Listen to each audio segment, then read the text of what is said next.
Thank you all very much again for joining the Montana Learn Task Force. This is our second meeting. We're calling this a work session because we want to dive more into the specific guidance and resources and ideas that you all have to share.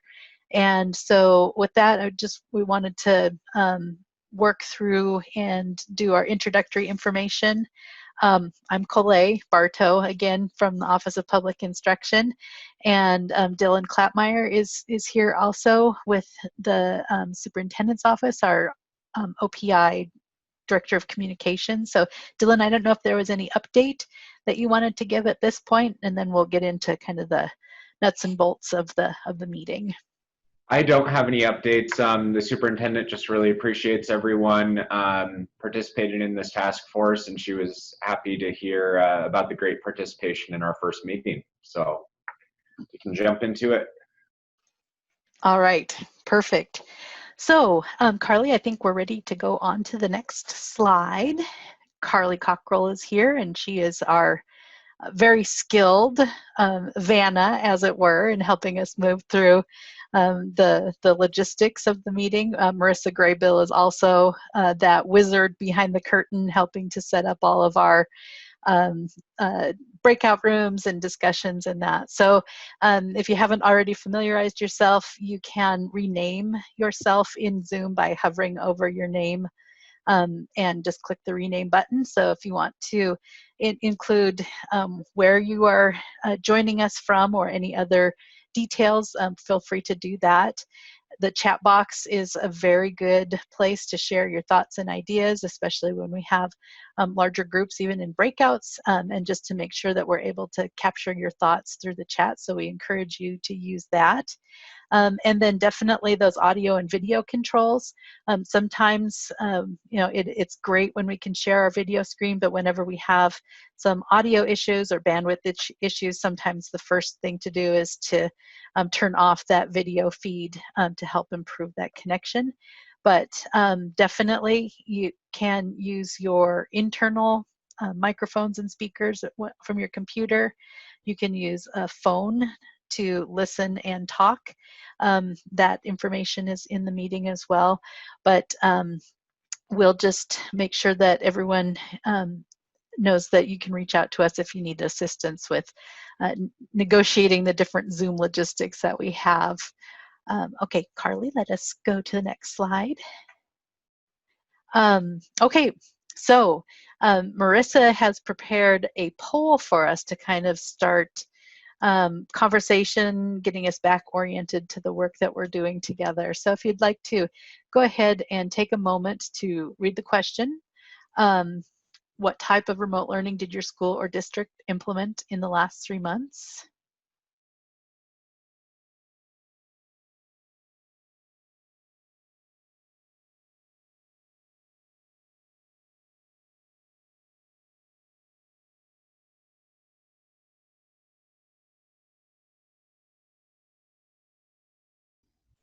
We have 36 of our 45 participants answered, 37. So we'll just wait another 10 seconds or so, and then I can show you the results.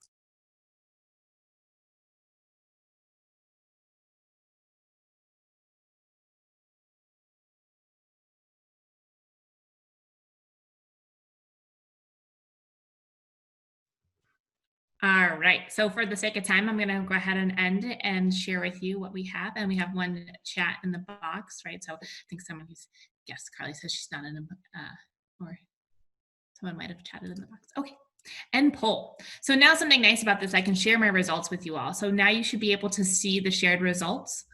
Is that true? Something nice about this is, oh, sorry, my video's not showing. We have, it looks like about 24% were all online. We had about 65% of schools with that combination online or packets if need be for our students who did not have online capabilities, or maybe there was a hybrid depending on the teacher or depending on the grade. And then we had only 3 out of the everyone, 8% do all paper packets. So we wanted to just kind of give that as a general outline for those who are on the calls, so you can kind of see where people were, how people were performing remote learning in the past couple of months. Thanks, Marissa. I think this is a really good way to demonstrate the variety of learning challenges and learning solutions that our schools and districts needed to pivot to with the closure of schools. And I do think it is fairly representative of the state as a whole with that kind of distribution. And I think one of the things that this really points out is that as we're thinking about what schools need in terms of guidance for reentry or reopening in the fall, there is a huge recognition that schools are going to be delivering services in multiple modes. For schools that are able to deliver services all online because their communities, their households all have internet access, they have adequate devices for students to be able to use. I mean, that really is a great and ideal situation, but it isn't the reality for many of our communities where there are household internet gaps or a lack of devices or a variety of other factors that make it necessary for schools to be thinking in terms of multiple modes of delivery. So again, it's just kind of a way to confirm that reality and the need for guidance across these different modes of delivery of education services. So want to kind of use that to reemphasize the purpose of this group, and the outcomes that we're working toward are some very specific guidance and ideas and resources that schools will be able to use and for their planning purposes for the coming school year. And because we have a group that represents a broad swath of the stakeholders in K-12 schools and schools themselves, I think this is a great opportunity to kind of move these discussions forwards. So we're going to have our breakout group work time, and we're going to spend just a little bit of time orienting you to how we're kind of honing that discussion in from the broad discussions that we had last week about the issues down towards a more focused, let's create some products that are going to help us get towards a great body of guidance for our schools. So we are going to break out into the groups that we established: the academic program, the physical and structural environment, and then the social, emotional, and behavior area. And there will be a time for each of those groups to share out, and then we'll talk about next steps at the end of the time today. Next slide, please. So we're taking those three broad groups and then asking those groups as you look at the template and the structure to focus in and lend your expertise and some ideas for more in-depth recommendations. We want to use research, and we're defining research by those ideas.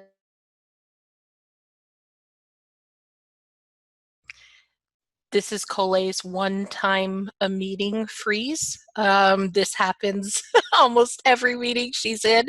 She will be back in seconds.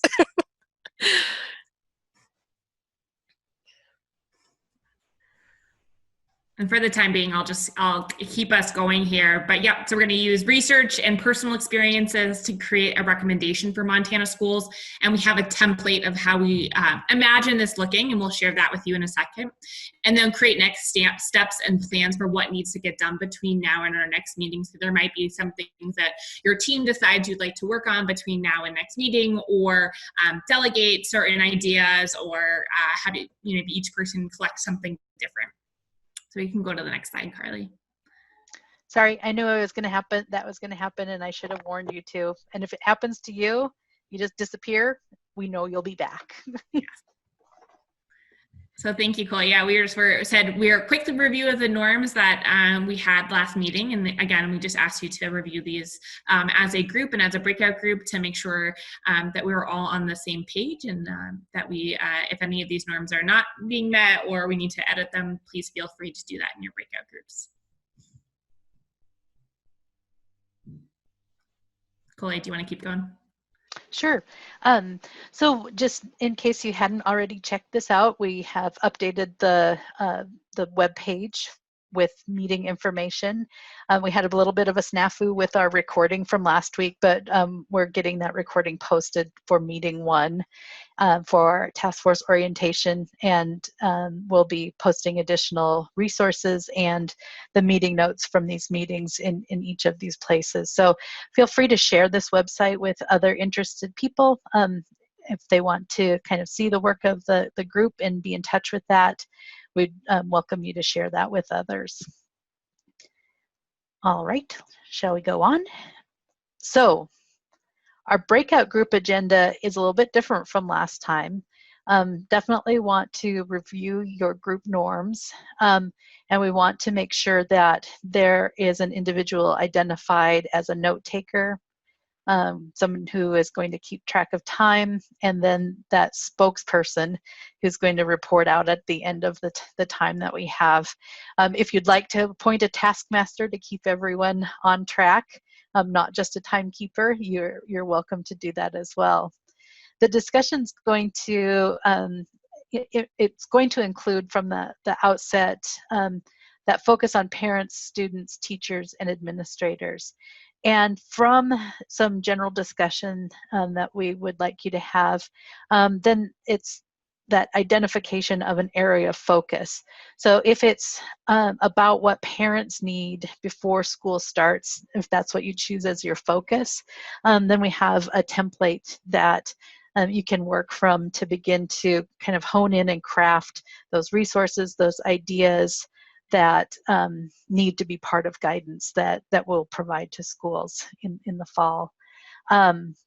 So that's kind of a big area to be talking about, but the important thing is to answer the questions and talk about the questions that you can, and then determine as a group what that area of focus is going to be.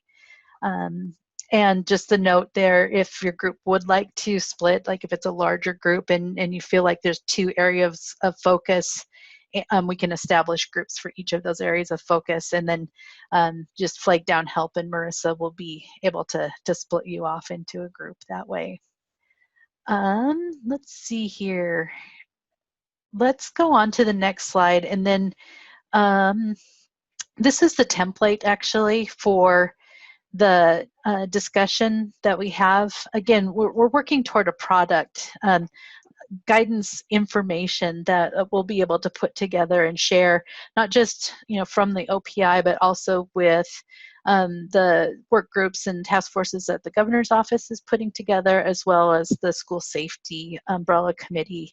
We want to have that kind of cross-pollination and the opportunity to feed information to these important bodies that are considering some of the same questions.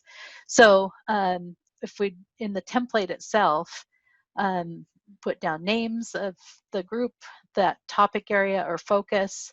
I mentioned referencing research, and that might be a web link, it might be a person with contact information, it might be a publication, a book, or something like that. But those are concrete things that people can reference.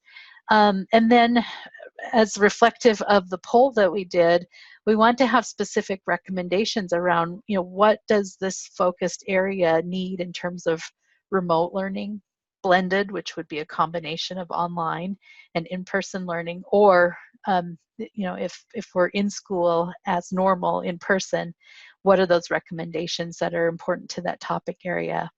And then we think about the role and what does this recommendation look like for teachers, students, families. We talked a lot last week about the need for strong communication strategies and routines, and that about expectations, that it's important to consider each of these groups when we're talking about a particular recommendation. And we also want to think about, like, what's the stuff that you need? And that may be something, a physical item, or it may need to be some sort of online or digital resource, but we want to think about what's actually needed to help support the recommendation for a particular topic. And then any other questions, things to consider when planning for addressing the topic area that you choose. So we just wanted to highlight that as we're having discussions, as you, as teachers, school leaders, members of the public are having conversations about, well, what is school going to look like? We really want to hone in on these high interest areas that we're all being asked questions about and needing guidance. So what we would like to do too is, before we go into the breakout rooms, once you get into the breakout room and you determine who your note taker is going to be, you'll see in the chat there's a link to the template that looks like what you see, what you saw on the screen on that last slide. And we're going to just walk through how to download a copy or make a copy of that template. And I'm not going to, I'll try and. Vanna can talk if you'd like Okay, go Vanna ahead. to do Yes, that. please. Okay. So we know that people may be using Google, but we also know that people may be using Microsoft Word. If it's easiest for you, just to let you know, feel free to copy and paste what's on this document into something else. But we simply want to make sure that you have a way to share it with your team. So if you are going to use Google, all you have to do is press File and then make a copy, and it will make a new copy of it. And then you will want to revise the title up here to say something like Academic Programming Group 1 or something to that effect. If you want to use Word, you can also download it as a Word document or other document types. But the note taker essentially can be the master of this document. And while you are in the actual Zoom session, the note taker may find it beneficial to use the share feature to show what is on screen. Did I miss anything as far as that goes, Marissa? Sounds good to me. If there's any groups that have issues, again, at the bottom of your screen, you have a flag and one of us can come in and help your group with that process. But I think we've got tech savvy here, folks, in every group. Yeah, and don't hesitate if you need help with that, we can certainly do that. So as we were talking through this, we wanted to provide at least an example of the type of product that might come out of your discussion. And the example that we came up with, and thank you very much to Marissa, who did the yeoman's legwork and majority of the effort in creating this example. Everyone, I think, can identify with a back to school list. And as we were reflecting on last week's conversations with Superintendent Arnson a little bit earlier this week, this was one of the ideas that actually was sparked in our discussion. So what does a student back to school supply list look like in a situation where remote learning is required, where we're away from the building? What might it look like if we're in blended learning mode or in-person learning mode? So we're focusing in on a very specific topic or an area of guidance. We have examples. The research that's referenced are these two great websites that have some ideas, very specific ideas. And then we want to think about what does it look like for teachers, and students and families. So we just wanted to give you this really simplified example as something that we might want to develop further, or put a different twist on it. But this is the kind of the type of outcome that we're working toward. And I just want to note that this is not an exemplar. This is an example, and this would receive a failing grade if I was the teacher, because it's not detailed enough and it's not. So if there's any group that wants to take this on, feel for it. But as educators, we love to model. So thank you. Here's just one example that even a singular group could take on if they so choose.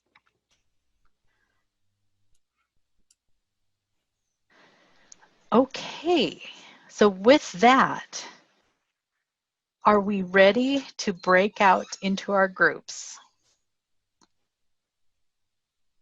We're ready on my end. And then the last thing I wanted to note, and it actually didn't quite link, but I wanted to make sure you all had the link to our website, because at the bottom of the website, there is a couple of resources that we've been collecting. Of course, we know there's infinite amount of resources, and I'm sure your inbox have been inundated. So please take anything that you have found that's helpful, but to get that resources component going, here are some of our favorites so far. Obviously, there's thousands out there right now. I'm ready to go ahead and create the breakout rooms. Again, you'll have a little reminder there. Our hope is to break out to at least 2:30. So we'll come back in about an hour. I understand that's a lot of time, but thank you for your work and your commitment ahead of time. If there's any questions, please raise your hand. Or if your group gets to the decision point and wants to break part, please raise your hand and we will go ahead and help your group break even further down. I was just saying to my group, please do share each of the copies of the notes that you took to one of the OPI staff members, and we'll get email addresses put in the chat. Over to you, Marissa. Awesome. Well, thank you all. I think Gary said it best when he said, I just felt like I was ripped out of my discussion group. I think everyone was nowhere near, didn't feel like anything had been solidified or anything felt like ready to go. So please, we apologize for taking you out of your brainstorming in your groups. I think feel free to connect with your group members through Google, your Google Doc or whatever documents that you're sharing as you start thinking about what are those next steps that your team wants to look more into for next week. Because next week we will jump very quickly into our breakout groups, so there's even more collaborative work time. And of course, if your group or members or yourself wants to work on a specific question or find some specific research in between, please of course do that and continue to do it. So we wanted to spend the next half hour, because our groups, we got feedback from that survey, thank you for those who filled that out, that they really liked to hear what other groups were doing and they wanted to hear more. So we hope to spend about maybe max 5 minutes per group, and then we will wrap up for the day. If that sounds good. So let's start out with our first group here. We had our academic group 1, which was with Carly and everyone else. If their spokesperson wants to share out what kind of topic you decided. Okay, first of all, it was an awesome group. We had a lot of really cool ideas. I think as we went through and trying to decipher how we wanted to limit, like really where we wanted to focus, a couple things I know we talked about, and then I'll get to the crux of it. We defining what blended means as far as our education, clear communication. I don't think we've had consistency and clear communication with the parents, the students, as well as the teachers. We are looking at, I think some were stating that teachers are feeling overwhelmed by all these different forms. If we're going to communicate with students, then you're asked to do different forms. You're asked to do more paperwork, and trying to alleviate some of that, getting one example or one template. So kind of what we got down to was before school starts, what administrators need would be best practice first for online distance learning, like lesson delivery, lesson design, technology resources. Communication with families, who will be contacting the student, when and how. During the school year, using the community liaisons, paraprofessionals to communicate. They've got good relationships with the kids. When we got down to our actual spreadsheet, our topic area became consistent best practices for instructional design and the tools used to teach. So going from the district administration to the teachers, rationale, support students and families to be successful moving forward. District would come up with a template that must be used for consistency. All teachers have a clear weekly schedule plan that is helpful and where it goes, how it is delivered. Our group could create a template that schools can all use. Recommendation, no additional plans, documents, or paperwork. You stick with one document. That way it's consistent. All teachers have the same one. Determine as a district what platforms will be best used and stick to them. If it's Seesaw, if it's Google Classroom, if you're going to do it per age group, then you stick to it and keep it consistent. Organized spreadsheet district-wide for all, including students, like for codes, to get everyone on learning formats. Translatable to primary languages. So if you've got English learners, they would also be included so that they're part of that entire process, because we also have to think about them as well, different cultural backgrounds too. Parent versus teacher responsibilities table, recommendations for teaching and schoolwork time and minutes. So we're not having Zoom meetings for 1 hour for one teacher, 2 hours for another teacher, and 15 minutes for one teacher. All like 12 different Zoom meetings per day. Not going to happen. Recommendation was the Illinois Ed Department, and they have, we put that in there. It's a website or an internet address to go through how they set things up, which is funny because my school district did look at that. And then synchronous versus asynchronous. We'll discuss more, and we'll be looking for more recommendations. And I just really want to thank Alyssa for the notes, because as I'm reading this, she's adding stuff into it, which is awesome. And thanks. Our group was working hard. Thank you, Paige. So let's move on to our academic group 2, and our academic group 2 broke into 2 pieces. So let's start with our first week of school folks. All right. Hi, everyone. I'm Dylan Houston. I teach in Bonner in Western Montana. So with the first weeks of school, the thing we're really concerned with is social emotional learning and providing mentorships for students. So really we're thinking about relationships those first weeks of school. And so whether we're doing remote, blended, or in-person learning, I think a huge priority that districts need to figure out and schools need to figure out is creating some sort of homeroom or mentorship program where teachers have a core group of students that they are going to check in on all year, especially if we have a flare-up later in the fall and then school is abruptly closed like it was this spring. We'll be more prepared for that. So really creating members of the school that can be confidants for kids and can not only keep these kids accountable, but really check in with them in an authentic, genuine way. So that was kind of the big focus for us at first.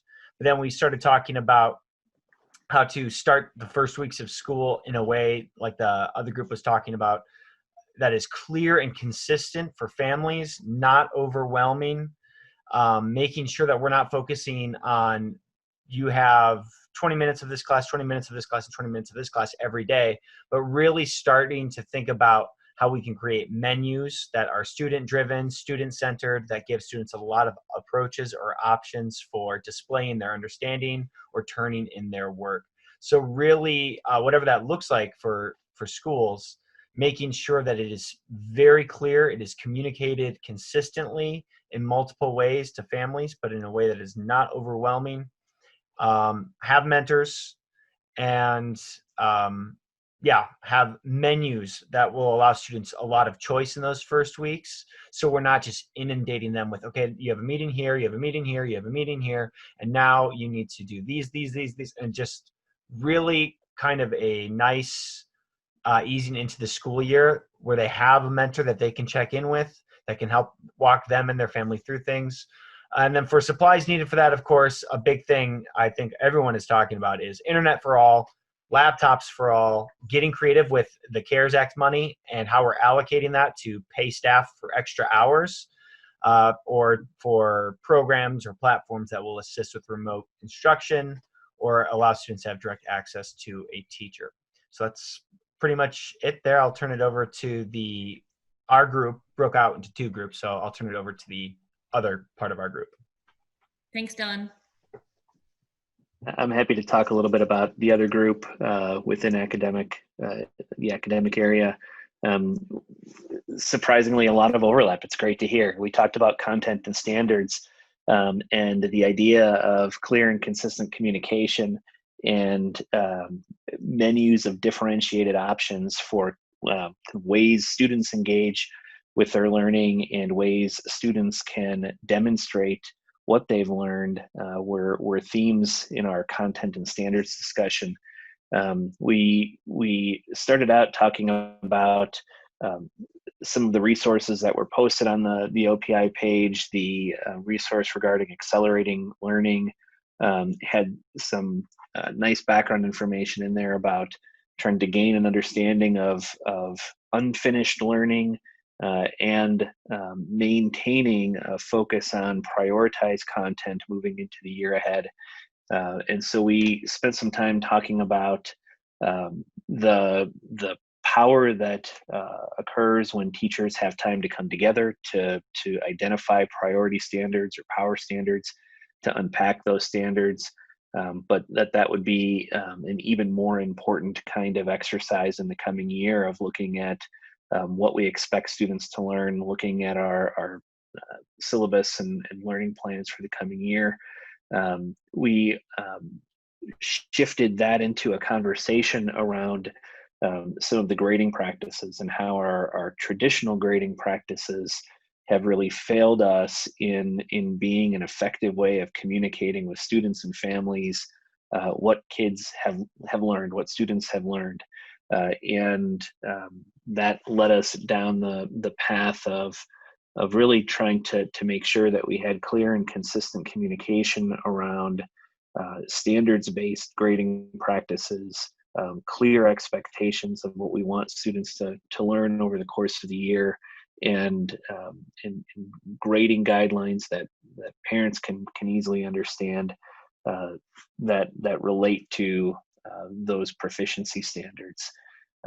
We also talked about professional development and giving teachers time to collaborate in a PLC format. We talked about universal design for learning as a way of linking that prioritized content with what could be radically differentiated menus for ways for students to engage with content and for students to demonstrate what they've learned. We see time as a pretty essential supply, time for teachers to come together to collaborate around standards, to collaborate around professional development on universal design, lesson planning, and also time with their students at the front end of the school year to formally or informally gauge what that unfinished learning from the prior year looks like and how that will impact their lesson design for the coming year. Thank you, Chad, for sharing out on our group. All right, our next group is social, emotional, and behavioral group. Great, I'll take that. This is Lori Bishop. And well, first I got to give a shout out to the group 1 of academic group 2 in terms of just really emphasizing that important need for connection and social emotional learning and putting that at the center.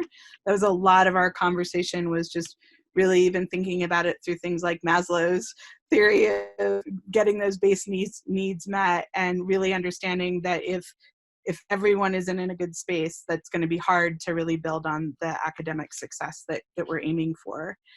And from that perspective too, there was a strong preference voiced, particularly by the students in our group, around really prioritizing the ability to be in person, even if it's only part-time.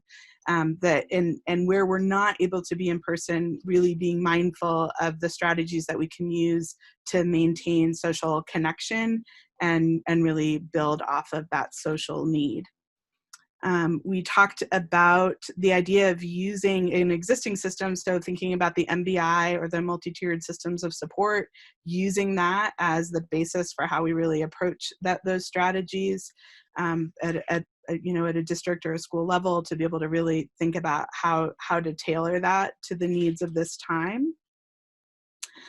We talked about just being mindful of the various experiences that everyone is having, really. So thinking about the stresses on families as they try to support their students, thinking about the stresses on the students, being mindful that when we talk about the stresses on families, we have some families that are trying to balance it with work in the home, some families that have to work outside of the home, and there might be other caregivers who are part of the equation. So just being mindful of all of that, but also looking at the opportunities to potentially, in the academic design, be able to engage parents and family activities that could be part of the learning and just honor where those engagements are happening. We also talked about being mindful of the various experiences of students, particularly special needs students, and how things in the physical realm that are coming in during COVID-19 could be potentially triggers that really impact their social emotional learning and experience. So an example of if wearing a mask is really impeding their ability to be able to read social cues, or just is a physical aggravation, being mindful of the strategies that schools develop and how those have an impact for various students. We talked about just, one of the things that people reflected was seeing that some of those electives like music and art have been lost as we've sort of tried to drill down on the academic priorities, but that those are really critical to student success, to student engagement. Those are some of kids' favorite things, and they're the areas that really support social emotional learning, so we don't want to lose sight of those. And then similar to other groups, we also talked about communication is key. So how do we develop strategies that really put that communication at the center, mindful that everyone's going to have different bandwidth to be able to engage, and even bandwidth in particular came up. So being very mindful of the different experiences that are happening across our state. In different districts, just in terms of their ability to be able to utilize online tools or not, and just being forgiving of that. So that's it. Thank you so much, team. It sounds like there's obviously a lot to discuss and figuring out kind of what are our general recommendations, which clearly is this is not an easy task in any way. Thank you for that. Okay, our next group is the physical and structural environment group number 1, which had Camille in it and Susan. All right, that's my group. Definitely want to give a shout out to McCall. She took amazing notes, so thank you for that. So the first topic that we went through was sanitation. And when we looked at sanitation, our recommendations for the remote part was limiting paper packets. That was a big part for us, so we don't have to worry about quarantining those packets. Making internet and Wi-Fi available for everybody, as well as technology and devices. And I know that's echoing what everybody else has said, along with using the CARES Act to purchase possibly some of that. Blending, and again, limiting our paper packets, implementing social distancing with students in the classrooms as much as we can, while also providing that remote learning to students who cannot attend in personal instruction due to some health needs. Perhaps a block schedule and training for our students to clean their own space before moving to the next class. So maybe that block schedule would look like Mondays and Wednesdays, half the class will be there, the other half will be there Tuesdays and Thursdays, and then a work day and kids who need intense intervention on Fridays. Hand sanitizer stations easily available for everybody and all evenly dispersed throughout the facilities. And also the nurses and maybe some health department staff can come in and give some sanitation demonstrations. And then maybe some flexibility with those sick days for not only staff members, but also for our students before we send out those attendance letters. In person, we were talking about personal hygiene, wiping down personal areas before leaving the classroom and teaching our students how to do that. And again, more hand sanitizers, maybe in every classroom.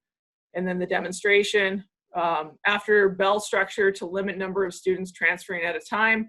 And that would help if we do some kind of a block schedule. Availability to clean areas for the CET, robotics, PE, band is a big one. They have a lot of different pieces. You think of a big welding or shop area.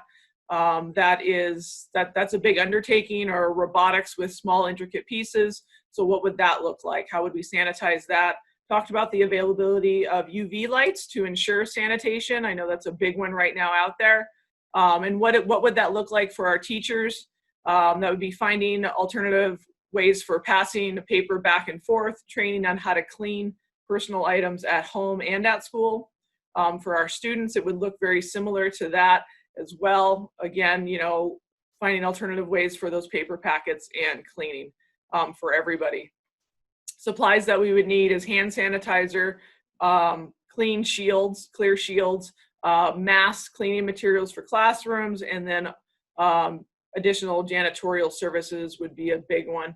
I know in my school, we have the janitors that come in the last hour of the school day and then they work into the evening. So perhaps we would have them come to school with the students or have them kind of switch out sometime. Recommendations, let's see. Oh, and then our other one is social distancing. And with social distancing, we mostly talked, of course, about the blended, since it wouldn't apply to the remote. So wiping down the areas, being thoughtful of passing areas, addressing the class sizes, and then regular temperature checks before entering school. And that's something that we would have to ask our families to do, not the bus drivers. So that would be a big one. In person, of course, again, wiping down the areas, bringing in the thought of passing periods. And it's a lot of the same areas that duplicate themselves. Temperature checks is, of course, is a big one. We discuss the use of masks and whether that is mandatory or is it just for people who feel comfortable with wearing them, what is practical for our young kids, our young students, as well as our students who have health problems like asthma, or students with special needs, requiring them to wear a mask. Is that really practical? And maybe going more towards the regular temperature checks as well.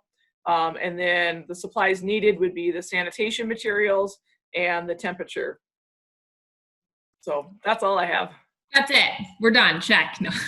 I thank you for your group for really going in deep and really listing out all those topics. And I think maybe that's next week is a time to refine, add details, add prioritizing, or whatever makes sense for your group when it comes to that. Because we can imagine districts that are going to try to do all of that, and we have districts who might be able to do parts of it. Again, I can thank you so much for going into depth, because we know this is definitely a huge component of our reality right now. And last but not least, our physical instructional environment group number 2, if you'd like to share out. So we had just a great group. We added some new people, and so everyone just got along really well. We talked about different areas of technology, K-12 needs, school lunch, physical education, transportation, school hours, bathrooms, recess, large group instruction, CTE, and bargaining agreement. And of course, we couldn't talk about all that, so we kind of looked at technology, K-12 needs. And of course, we followed the template with remote, blended, and in-person. We started with parent, kind of remote. How does the parent get what they need? Communication, training, schedule, what does that look like? Varying from district to district, and we broke it down to kind of class AA, A, B, C size districts. Health and wellness, what does that look like for the parent? Maybe putting a parent survey in there to say what they need within their home. Nutritional support to provide that for the parent, to provide to the student. And as we were talking, I put support group, because if you look on Facebook, I mean, all these parents, they say they're going to become alcoholics after they're done with this. So I figured they needed a support group in there too. So hopefully my group will think that that's okay to add in there too. Then the blended component is how do they get what they need, communication piece, training, the schedule, and then it's going to vary from district to district.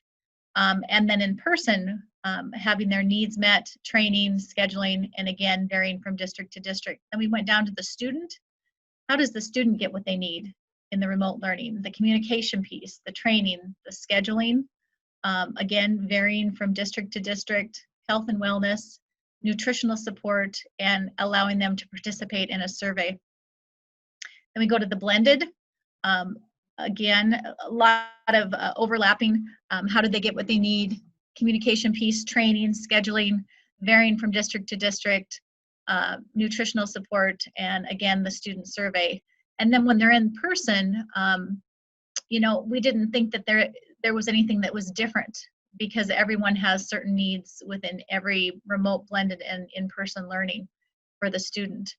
We felt the teachers, how do we provide the teacher what they need? The communication piece, the training, the scheduling, again, varying from district to district. Health and wellness, we felt was very important. Some teachers are not going to be able to teach if they're in this would be the remote learning.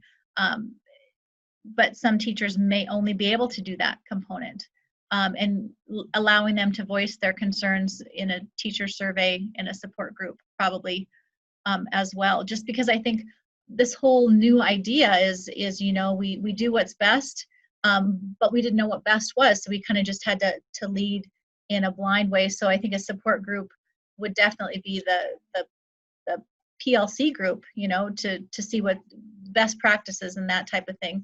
And the blended, we felt nothing was going to change there, depended on the size of the district, health and wellness, teacher surveys again, scheduling, training, and of course the biggest communication piece is for everyone.